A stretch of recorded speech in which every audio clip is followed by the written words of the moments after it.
Sari cancer ఏంటి? ఇదొక cancer కూడా ఉందా? వినడానికి చాలా విచిత్రంగా ఉందే అని స్ట్రేంజ్గా అనిపిస్తోంది కదా. Rare but real. ఇదొక స్క్వామస్ సెల్ కార్సినోమా. యాక్చువల్గా నేను కూడా శారీ ఫ్యాన్నే.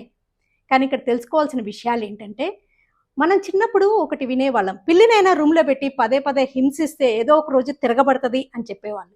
అలాగనే మన శరీరాన్ని తరచు అబ్యూస్ చేసిన, హర్ట్ చేసిన క్యాన్సర్కి గురయ్యే రిస్క్ ఉంది. ఇప్పుడు శారీ క్యాన్సర్లో కొంతమంది ఆచారం ప్రకారం 24 గంటలు శారీనే కట్టుకోవడం, హ్యూమిడ్ వెదర్లో అదే అటైర్లో ఉండడమే కాకుండా అండ్ నడుం భాగంలో పెట్టికోట్ టైట్గా కట్టడం వల్ల అక్కడ స్కిన్ ఇరిటేట్ అయ్యి, రబ్ అయ్యి అల్సర్స్కి గురవడం, అదే తర్వాత మ్యాలిగ్నెంట్గా మారడం, అంటే క్యాన్సరస్గా మారడం అనేది ఇన్సిడెంట్స్ చూశారు, రిపోర్ట్స్ కూడా ఉన్నాయి. దీన్నే శారీ క్యాన్సర్ అంటారు. అంతెందుకు, మనం చాలా వేడివేడి పైపింగ్ హాట్ కాఫీ, టీలు కానీ లేకపోతే ఫుడ్ ఐటమ్స్ కానీ బాగా ఎక్కువగా తీసుకున్నాం అనుకోండి, రిపిటేటివ్గా గొంతు భాగం ఇరిటేట్ అవ్వడం వల్ల ఈసోఫేగల్ క్యాన్సర్స్ కూడా గురయ్యే రిస్క్ ఉంది. అలాగే స్మోకింగ్, ఆల్కహాల్ ఎక్కువగా తీసుకున్నాం అనుకోండి మితిమించి, లివర్ క్యాన్సర్ దగ్గర నుంచి ఎన్నో రకాల క్యాన్సర్స్కి గురయ్యే రిస్క్ ఉందన్నమాట. అంటే తరచూ శరీరాన్ని ఇబ్బంది పెట్టడం వల్ల.